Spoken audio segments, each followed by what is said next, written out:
Hey you guys, it's your girl Shaee, and this is my first ever Q&A video. So I've done Q&As before, but they were like on my Instagram, and like I'll reply with the video or text on the screen. But this is my first Q&A video, y'all. So I went and got dolled up for y'all. I went and got my hair done this morning because I wanted to dress it up and make it real, okay? So I have some questions that I asked my Instagram probably back in early October. So I have the screenshots and I'm just gonna like randomly read from the screenshots and go from there. But I mean, like, let's just get into it. I don't even really have too much to say. I want this to be a pretty straightforward video, and yeah. So let me get to them. This many. Yeah, so it's 1, 2, 3 full pages of questions. So the first question is, what is something you see yourself doing down the line? So I try to be secretive sometimes, not even really secretive, but sometimes I feel like I don't be wanting to do stuff, like announce things till I do it. But what I definitely see myself doing down the road is becoming a suite owner. So getting a commercial space and renting it out, like subleasing it to other entrepreneurs. So same thing, like if you're familiar with Cilantro, Phoenix Salon Suites, or anything like that, I definitely want to dip my toe into commercial real estate. And then another thing I want to do is just be, I don't think advocate is the right word, but I definitely want to be like an advocate or a mentor or just someone to look to when it comes to entrepreneurship. Like I want to have a whole community of entrepreneurs just under me, and we're all learning from each other. And like I want to make it a whole thing. Like I want to have a separate Instagram page. I want to have a separate website, a separate text messaging list. Like I want to be able to send out motivational texts every week, every other day, something like that. So definitely something along the lines of the field of entrepreneurship and just having a community. And then definitely commercial real estate. That's something I've always been passionate about, whether it was commercial real estate or residential. I used to want to flip houses when I was a little younger. I actually was about to go to school to be in real estate, so that's something cool. But definitely with those two things. And then I also want to give back to my community in whatever way, shape, or form I know how. Whether that's back to school events, Christmas events, turkey drives, like whatever it is, I want to give back. So that would be the two things. This next question ties into kind of like the same one, but it says, do you feel like your business is a stepping stone for something even bigger? If so, what? And I feel like it kind of just ties back into that. So I feel like I don't really look at my business as a stepping stone because it's something I guess I could say I see myself doing long term. Like I don't really care if I'm 35, 40 still selling hair. Like it's something I'm passionate about, but it's a stepping stone because, well, I guess you could consider it a stepping stone because I want it to be something, like I said, where it turns into a whole community of something else. And I want to use my platform, again, to give back. So, yeah, we could call it a stepping stone. But stepping stone would just be seeming like I'm going to step over and get rid of it. But definitely see it being something bigger, way bigger than just a girl selling hair extensions. Can your bundles get bleached from box dye, and will it be the same? So yes, I've bleached both my Vietnamese bundles and my Indian bundles, and the texture has been the same. I haven't really experienced anything else. Now, maybe if you over process it, I'm not a bleach connoisseur, but I know sometimes when you over process the hair, it will get really, really dry, and dryness leads to shedding. So maybe just try to watch your hair closely, and then make sure you deep condition your bundles after you bleach them. When are you guys restocking? So this video is going to come out Sunday, but we actually restock Friday, November 11th. So we'll restock on lengths 20 to 30 inches in our raw Vietnamese hair. And then as you all should know by now, we're doing our Black Friday sale, which drops November 17th. And we will have our new raw Indian lace, HD at that. We will have Vietnamese bundles. You can save $60 when you purchase 3. That will be for pre-order. I'll have Indian hair on hand. You purchase 3, you get $30 off. I have Indonesian at $85 a bundle, which is pre-order as well. 60% off all digital products, and I'm introducing Wholesale to my entrepreneurs. So stay tuned for that as well. Is there any advice you'll give to someone starting a hair company? So there's actually a couple things I would say, but I always say that my biggest one is, and this is to anyone starting any kind of business, y'all are gonna hear me say this so many times. Marketing and referrals are your best friends when it comes to any business, like entrepreneurship in general. It's just us, so we rely heavily on marketing because that's what helps get your brand out there. That's brand exposure, brand awareness. Just showcasing your brand in whatever way you want it to. Marketing. That's getting your name out there, who you are, who your business is. That's marketing. People aren't gonna know about you if they don't even see you. So that. And then referrals. I say referrals a lot because again, it's just us. So all day, every day, I can say like, yeah, I got the good hair. My hair is great. My hair this, my hair that. But when people hear from other people that they trust and that are close to them, or just someone other than the business owner, it means a lot. And then if Instagram is going today or tomorrow, I'm going to rely on referrals, word of mouth. You provide a great experience and build relationships with your customers and your audience. That's going to get you far in entrepreneurship because you'll have people walking around. Oh, where'd you get your hair from? Oh, I got my hair from Aubrey Extensions. Like, I really like her hair. Her customer service is A1. She went above and beyond, da-da-da. Versus, if your experience was horrible, somebody might be out. They might be like, oh, hey, where'd you get your hair from? Oh, just this girl on Instagram. Or they'll be like, oh, I got my hair from Aubrey Extensions, but, I mean, she got good hair, but she's very rude, or her customer service is trash. I'm not even going to go bother and look up where that place is. So, marketing and referrals are your best friends. Marketing relationships, marketing referrals, whatever to referrals and relationships go hand in hand. Second piece of advice would probably be, so you always hear a lot of people say like, how do you excel in a field that's so saturated? So I always tell people I hope y'all can't hear Chino. I always tell people to think of ways that you can set your business apart from others. Whether that's an experience, your branding, your packaging, your tone of voice, your business etiquette, whatever it is, try to think of ways to set yourself apart from others. Just packaging. How can you provide a great experience when it comes to your packaging? People actually like the aesthetics of things nowadays. So if you have great packaging, you're going to stand out. Or the way you market your business. I know for me, you may only see me and my hair on my page, and I'm okay with that. Now, I try to get people to send me pictures, but it's very hard. But I set myself apart because I know how I market my stuff. And I just provide myself a very personal experience with my audience so they can feel like they know me. So that's another way. And then another word of advice, and this one is super, super big. It's going to seem so very small, but it's huge. Be patient. Be patient. I'm going to say it one more time. Be patient. Seriously. Any business you start is going to start off slow.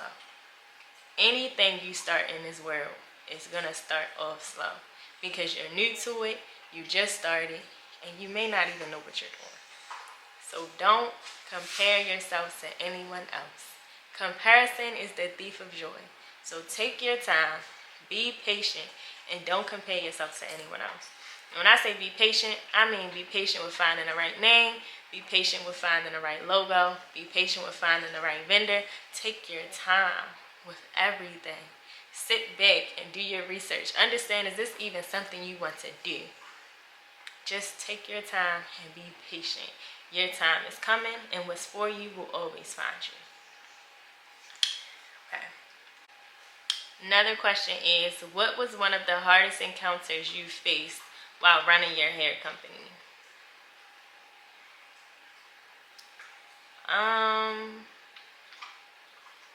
I kind of feel like maybe the hardest encounter I faced was, I don't even know.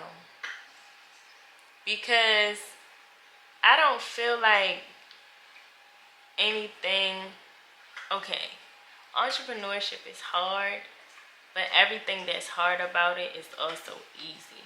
meaning there's a solution to every problem. And I'm not answering this question in a boastful way, but I guess maybe the hardest encounter would be, I don't even know.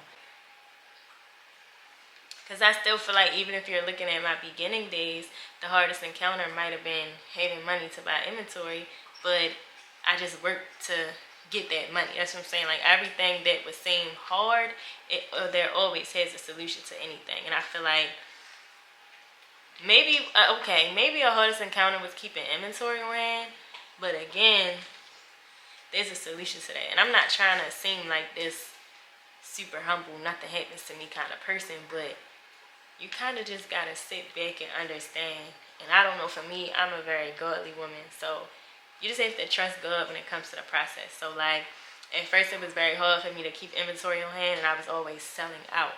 And to me, at first, I'm thinking like, oh, selling out is great. But knowing what I know now, it's not great to sell out, because the longer you don't have any hair, the longer you're providing your customers to go find someone else. So it's actually not great to sell out. You have to try to find a way. Like, so I had to try to find a way to keep that inventory on hand. So I ended up adding someone to my team. I actually have a mentor now. I paid her money. We meet every other Thursday. She actually does a really, really great job. But we've sat and put our heads together, and she basically schooled me a lot. But I now am able to utilize business credit. I've had a couple business loans that are now paid off because I am now more mature about how to manage my money, and I don't idolize the idea of selling out anymore. But I guess if I had to say one of my hardest encounters, it would maybe be trying to keep hair on hand. But again, I'm just saying this to say everything is fixable, and there's no point in dwelling on something that you can fix. So I don't know, I just try to have a positive attitude about everything. It was something that was pretty hard for me, and it took me a while to realize that the idea of selling out and being sold out is not really a great thing. But I don't know, I feel like maybe that was just one of my hardest encounters. But other than that, I actually really, really love what I do, and I'm very passionate about what I do, and I sit back and think about ways to make it better every day. But I think that's me answering the question. Next question is, would you wholesale? So yes, I am wholesaling my raw Indian hair extensions next Friday, November 17th at 12 p.m. And that's just its debut. Once I open the wholesale, it'll be open forever until I ever decide to change it. But I am opening wholesale to my entrepreneurs. I'm actually very, very excited about it. I feel like this is my foot in the door with starting to build my community of entrepreneurs. So it's something I'm really, really excited about. I sat and did a lot of time with it. I've thought long and hard about it. I crunched numbers until my brain hurt to see what made sense. But I'm actually super, super, super excited about it, and I hope you guys are too. I think my lowest package is 9 bundles, and the investment is $1,080, so $1,080. And I want it, so down the road, I want to make it, like I said, a community where we maybe have a group chat where we all chit chat and talk about things, or whatever it is. But I definitely see myself branching off into the world of mentorship soon. And I don't want to say soon to get your hopes up, but it's something I would really enjoy doing. Question is, is the hair business profitable in this economy? Is it suitable for the cost of living today? So I feel like in the beginning stages, it's not, only because I was still working my 9 to 5. And when I had to quit my 9 to 5 due to personal reasons, I was not able to live off of it at all, honestly. And that's why I'm telling people, even be patient, because now I was patient, but I had to up and quit for a reason. Versus a lot of people I see, they'll up and quit their 9 to 5s, and they rely heavily on their entrepreneurial journey, whatever it is they're doing, and it seems to fail. But it's not that the business is failing, it's just the whole situation you're in general is failing, because you're not able to sustain the business and yourself at the same time. Especially as a brand new business, It's a lot of startup costs. I wouldn't lie to you guys. But yes, so the hair business is very profitable, don't get me wrong. But in the beginning, a lot of your profit is going into the restocks. So down the road, like me, all I do is sew hair and do hair. And I barely do hair and I barely do lashes. I'll maybe have a week or two out of the month where I'm working. And then I'll take the other 2 weeks off where I maybe only have 3 clients a week to focus on my hair. So even on the weeks where I'm only doing hair, I'm still able to pay myself every Friday. So for me, it works for me. But again, if I had to do it when I had to do it back then, it wasn't working. Hey dad, can you help me out? Hey mom, can you? So, and I mean, thank goodness I was fortunate enough to have that help. But if I didn't, then no. Just take your time, be patient, build it up to the point where you then can say, oh, right, you know what? This is suitable enough for me to live off of, so now I'm going to go ahead and quit. But I would say take your time. Everything is slow and steady.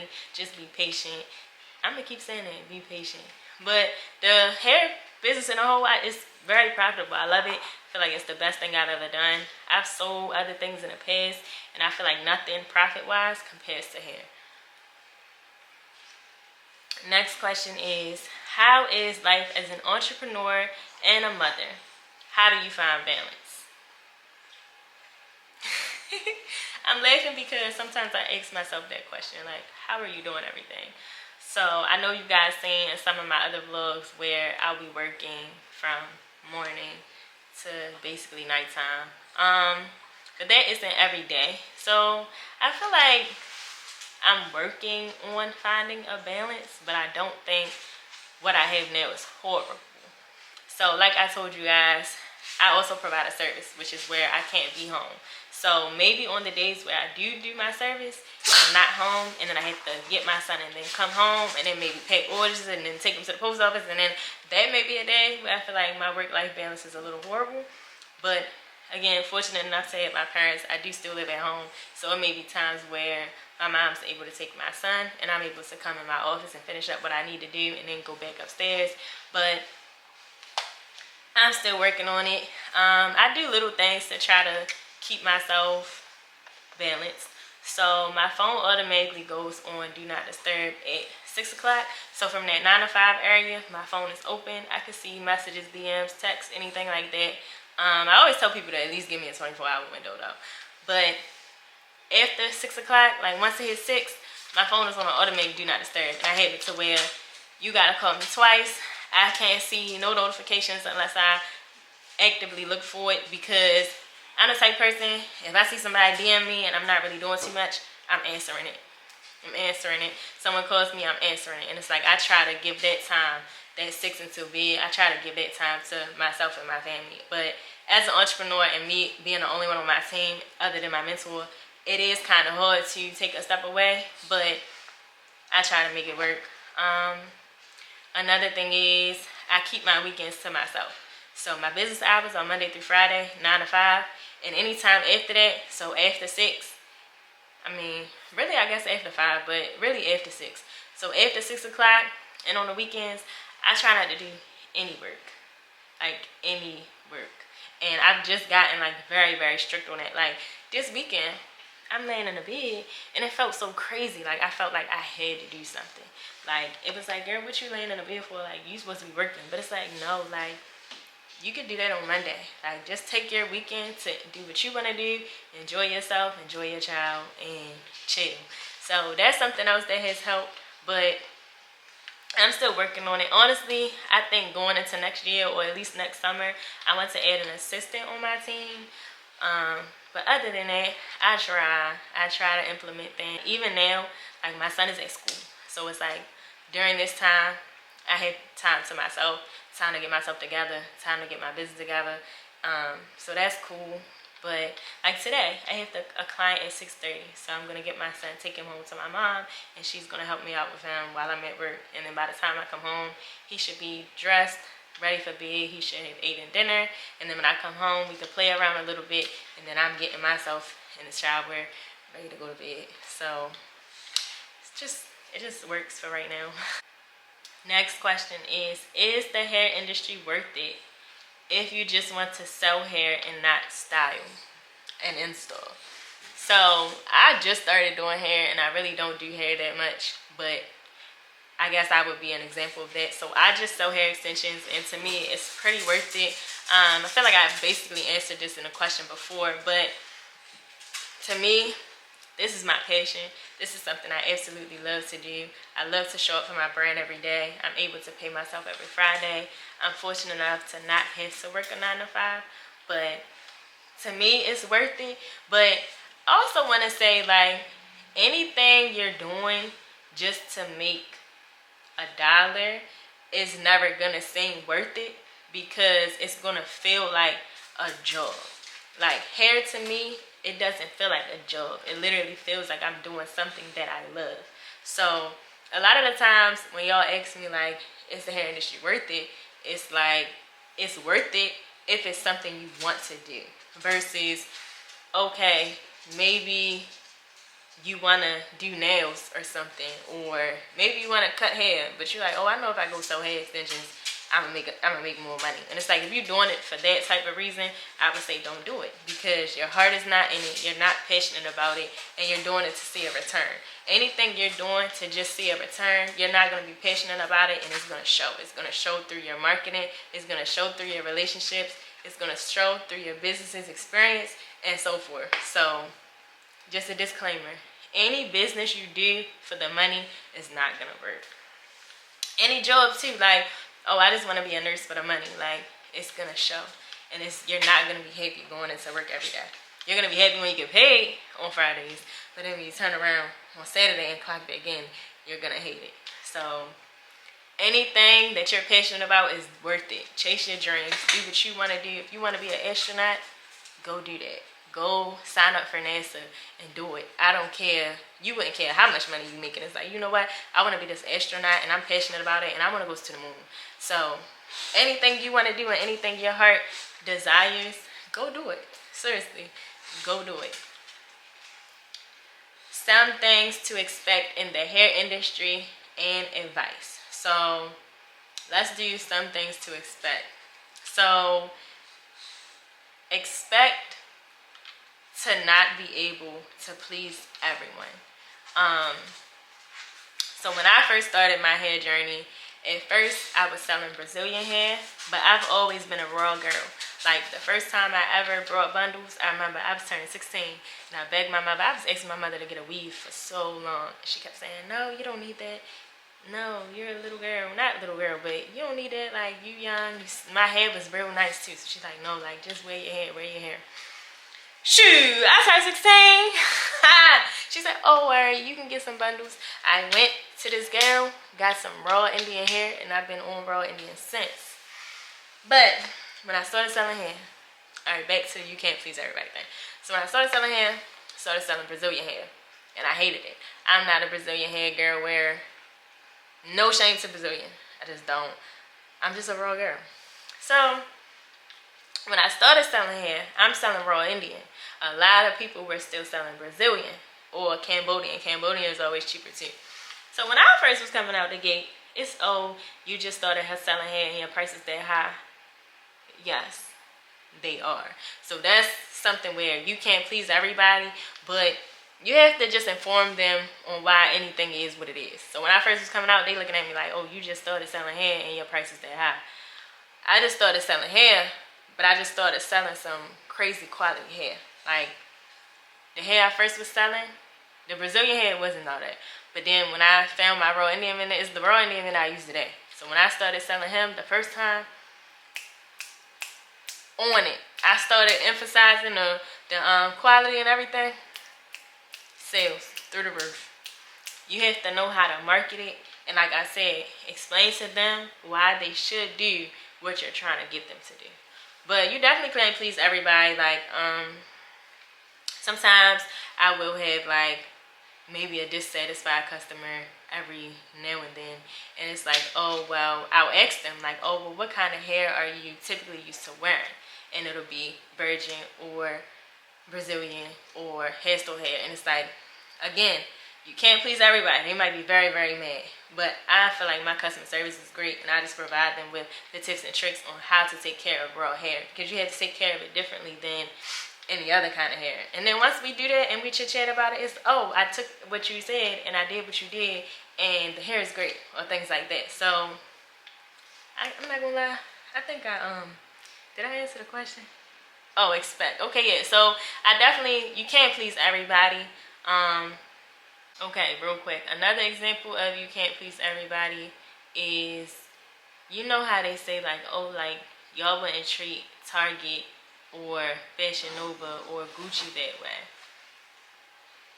As a small business owner, people will crack so many jokes, or they'll treat you like the last piece of bread, or they'll blow your phone up on a Saturday and call back to back to back because, oh, you a small business, I know you on your phone. Target ain't gonna answer the phone on a Saturday.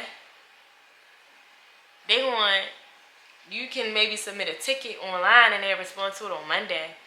But you can't please everybody. It's, in entrepreneurship, it's a lot of lack of support from those close to you, which is something that I took personal in the beginning, but I just had to fully understand that you're not my target audience, and that's okay. We don't have to fall out about it because you're just not my target audience. And I see that a lot in the beginning of people's entrepreneurship journeys. And now I get it, like, oh, that's your homegirl, like you want her to support or something. But I also understand that with hair, that's not a quick buy. Like maybe you were selling a necklace and it was $20. Oh yeah, I'll get your necklace, it's $20. But you're selling $300, $400, $500 hair, and you're expecting your aunt or your cousin to purchase. They're not gonna purchase. If they want to, then maybe yeah. But I think you have to understand that your business is not you. Like a lot of people be like, oh, my business is my baby. That baby gotta grow up and be itself. So once you take yourself out of your business, you don't expect as much. I feel like I get what I'm saying, but I'm trying to elaborate it. But for example, I watched a podcast one time, and the lady was like, you know, she thought her business was her baby for a while, and she was doing so much for it, like doing this, basically feeding it, clothing it, putting socks on, taking it to school, doing this. And it's like she had to hire a nanny because, well, she had to hire a assistant because you can't be so hands-on. And it wasn't until she understood, this business is not my baby. I don't have to protect it from the world. I don't have to do this. I don't have to do that. Then it was, you know what? I'm going to get that assistant. I'm going to hire this manager. I'm going to hire someone to fulfill my stuff. So I forgot where I was going with that. But maybe I was just dropping a gem. But you have to take yourself out of your business.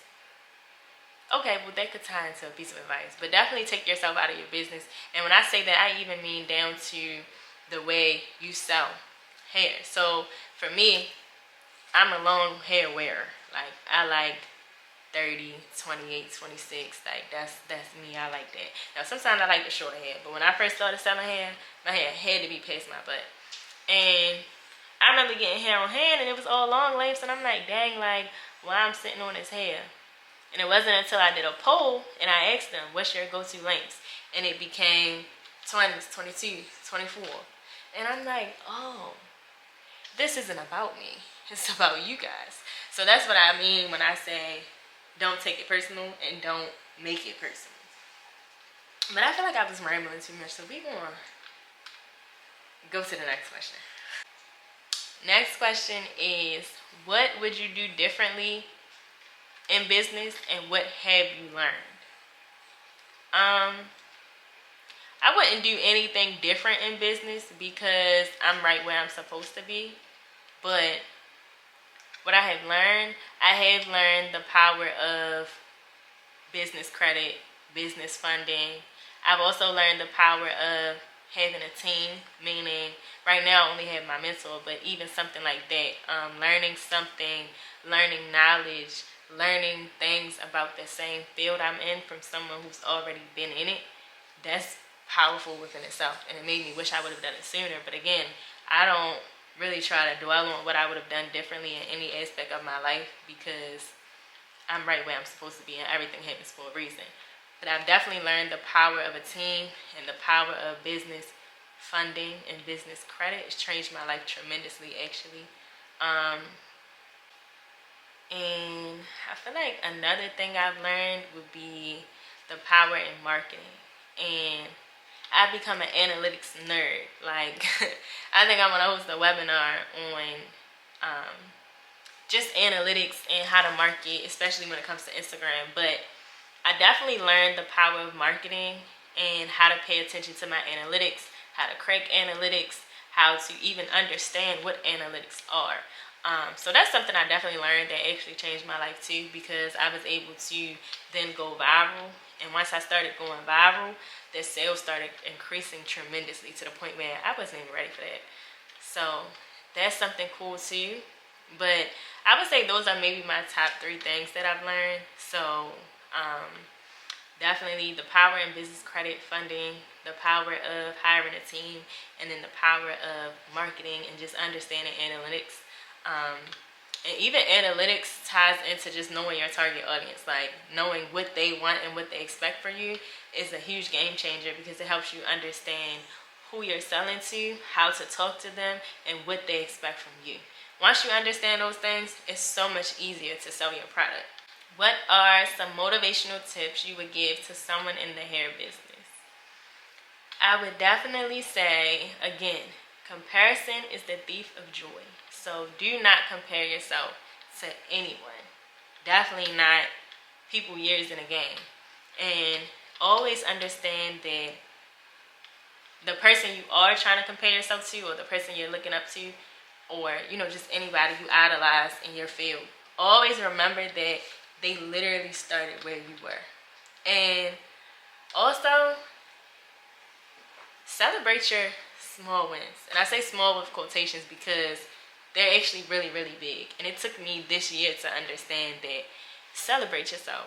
Like, at first, like, to know me is to know I'm actually very cheap. But it wasn't until I actually felt really good about my accomplishments and then I was like, you know what? We need to celebrate this. Like, even if it was like, okay, I made this amount of money in sales, I'm going to buy myself this, or I'm going to treat myself this, or I'm going to take myself out. Celebrate those small wins because they matter so much.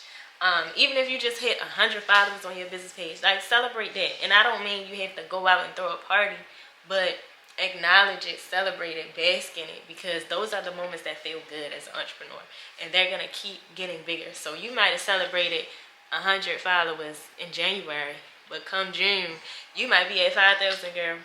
So definitely celebrate those small wins, and those small wins, when you celebrate them, they keep you motivated to keep doing more.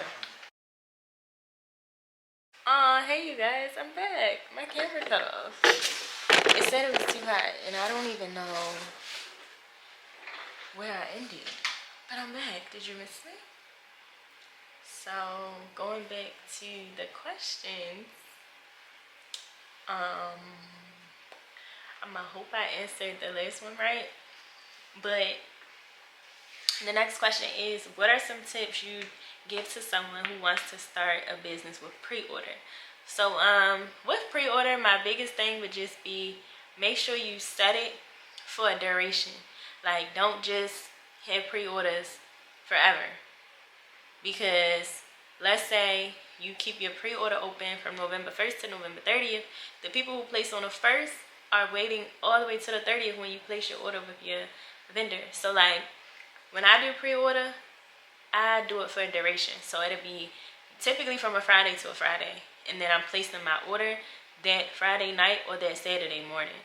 That way, the people who purchased last Friday, and I be very clear on the durations. Please be very transparent and very honest about how long it'll take for them to receive their order from your vendor, or just from you in general. So when I do pre-order, I always say 11 to 12 business days, because that gives me almost 2 weeks.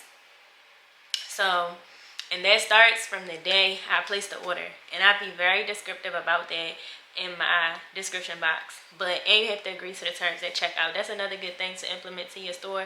But I'll probably do a whole nother episode on like what to have on your Shopify store. But okay, so yeah, when you do it from a Friday to a Friday, you're giving yourself time to collect those orders within a a deadline. When you keep pre-order open from November 1st to November 30th, you're either gonna maybe place orders every Friday, but now you're paying shipping over and over and over and over. And then let's say the week of the 1st to the 7th, you only got one order. Now you're about to pay all that shipping for one order, because you're not gonna wait until the 30th to place your order, because we're not gonna do that. But if you keep your pre-order open, you're spending a lot of money in shipping and you're not going to see a return on your profit.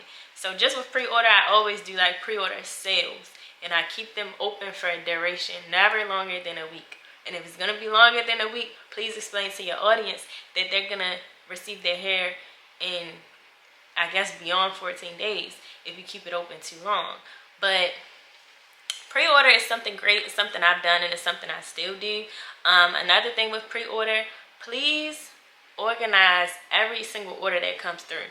Because if you miss somebody's order and you get all your inventory and you're missing an order, or you put the wrong length in, now you're kind of stuck. You either have to give a refund, or you have to communicate with that person and see if they're willing to wait a little longer. But with pre-order, just try to be as organized as possible. Like, be like Santa. Like, you checking that list once, you checking it twice. Santa Claus coming tonight. But really thoroughly make sure you've included everyone's order, and then don't set the time frame for too long, because you're gonna waste a lot of money with shipping. But pre-order is actually a great thing, especially for someone beginning, because you're able to have your money now and your profit, and then pay for your inventory. Now, don't spend that money you make. Like, if your pre-order is from a week, please take that money aside. Like, maybe if you don't have a business banking account and it's going into your personal, take it out. Especially if you don't think you're going to be able to keep a level head and just know that that money is for inventory, just take it out. Take it out in cash, and when you're ready to go and place your order, put the cash back and then place your order. But do not spend any of that money that you have to use to place your order. Please don't do that. But next question. Hair restock, already answered that. Are extensions a protective style? I feel like they are. Just don't fry up your leave out. But your hair's in braids, you're able to oil your scalp. Like, I'll take a needle oil bottle and put it through my scalp. To me, it's a protective style. Like I said, just try not to burn up your leave out. I actually had this installed in for now a month, and I just got it maintenance today. So she washed it all, blow dried it, and it looks good as new. So someone asked again, is it hard being a full-time mom and a business owner? How do you manage it? So we definitely went over that. Another question was, what was your mindset when you first started your business? That's actually a great question. Well, I've been an entrepreneur since the age of 16, actually. I started selling glasses in high school, and then those glasses then turned to jewelry. The jewelry turned to first slides. Then I drifted off into other things. Like, I did nails for a little bit. Didn't really like it. I did faux locks. I did a lot of things. But I feel like my mindset has always been on entrepreneurship, especially because both of my parents are entrepreneurs themselves. But I feel like when I first started hair, my mindset was very hungry, meaning I knew I was new in a field that was overly saturated, so I was hungry. Like, my work ethic is still compared to what it is today, but I'm hungry. Like, I'm starving. Like, I'm trying to get my name out there. I'm trying to think of all these crazy ways to do this. I'm trying to market. I'm sitting in on everybody's webinars. I'm paying $25 for this person's webinar, $10 for this ebook. Like, I was just really trying to make sure I was able to get out there. My mindset was a little scared at one point, because I did tell you guys, like, I had to quit my 9 to 5. So I was scared, like, well, dang, like, what's going to happen? How I'm going to make money? How I'm going to, But then you just got to sit back, and like I always say, like, what's for you is going to find you. So I just sat back, I prayed, I had my parents to lean on, and here I am. But definitely scared and definitely hungry. I was just starving. I'm a young entrepreneur trying to get it. Is your favorite thing about being an entrepreneur? My favorite thing about being an entrepreneur would definitely have to be the freedom I have, meaning the freedom within my day-to-day schedule. If I don't want to work on a Monday, I don't necessarily have to unless I'm maybe packaging an order. I definitely like the freedom it gives me, and I like the nerdy part of it all. Like, I really love the analytics. I love the posting and just showing up for yourself. And I just love that I'm building something. And I love watching it grow and turn into whatever it is that God has in store for me.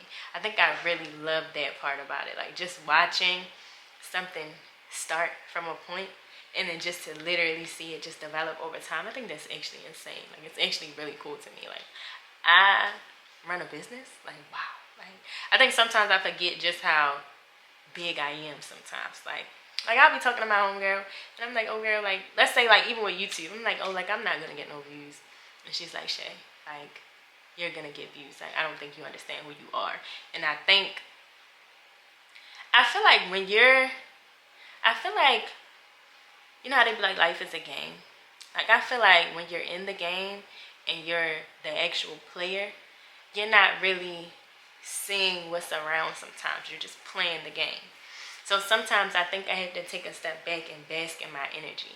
And that's why I told y'all, I think a little before, like, celebrate your wins. Like, really sit back and celebrate it, because you can get so winded up in what it's turning into that you're not even, realizing. Like, take a step back and really realize, like, wow, this is what I'm doing.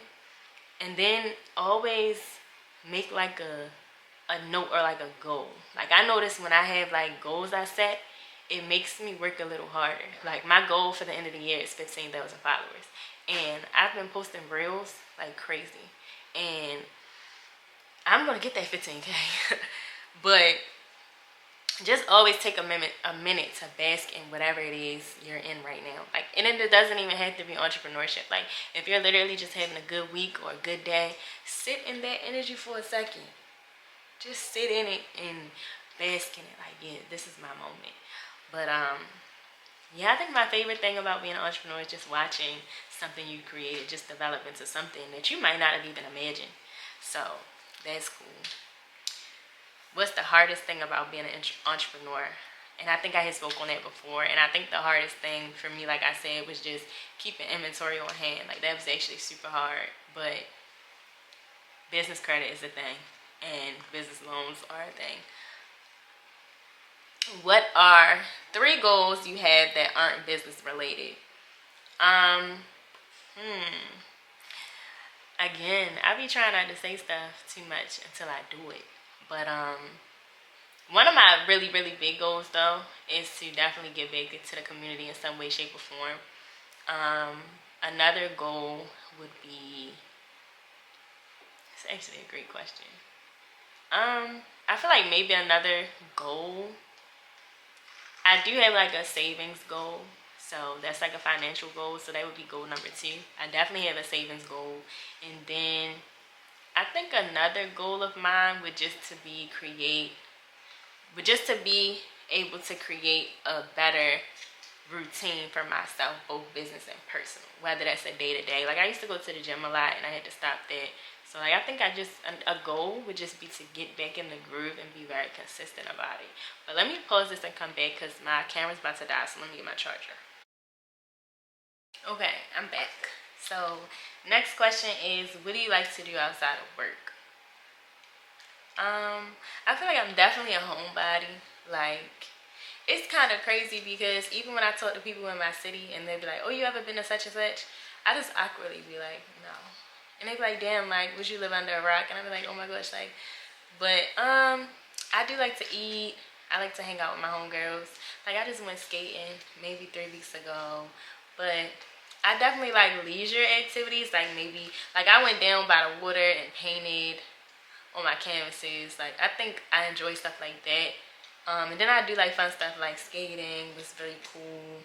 I do go out to like maybe a bar every now and then, but that's like with my own girl. I think I would really enjoy like candle making classes or things like that, but I actually enjoy being home. So definitely be home. Sorry, I wish I was a little more interesting, but I don't really do much outside of work. I'm trying to actually put myself out there a little more, meaning like go outside and partake in activities. But oh my gosh, that's the last of the questions. But yeah, that's it. I really wish I was a little more, like, I did a little more. Like, that's something, I wouldn't say it's a challenge I'm trying to face, but I feel like I do, like, I wouldn't say shelter myself, but I definitely stay home a lot. But, I mean, I don't know, I find comfort in being in the house. But my sister, she's older than me, and like she'll get me outside sometimes with her homegirls, and we always have fun. She just texted me today, like, wanna go get crabs, but I work later, so that probably won't work. But that's cool. And then I'm not really like dating right now, like I'm actually single, so I don't really have no man to go on a date with. But I wouldn't even say like I'm not dating. I'm just not talking to anybody right now. Like, but a date would be fun. But I don't know. I'm rambling, but cause I'm really sitting here like I don't do nothing. Like, that's crazy. I do like to travel. Like, I want to go to Dallas pretty soon. Even if it's like before the year's over, just for a weekend or something. But I really, really want to do Dallas, and I don't know why, but I definitely want to do Dallas.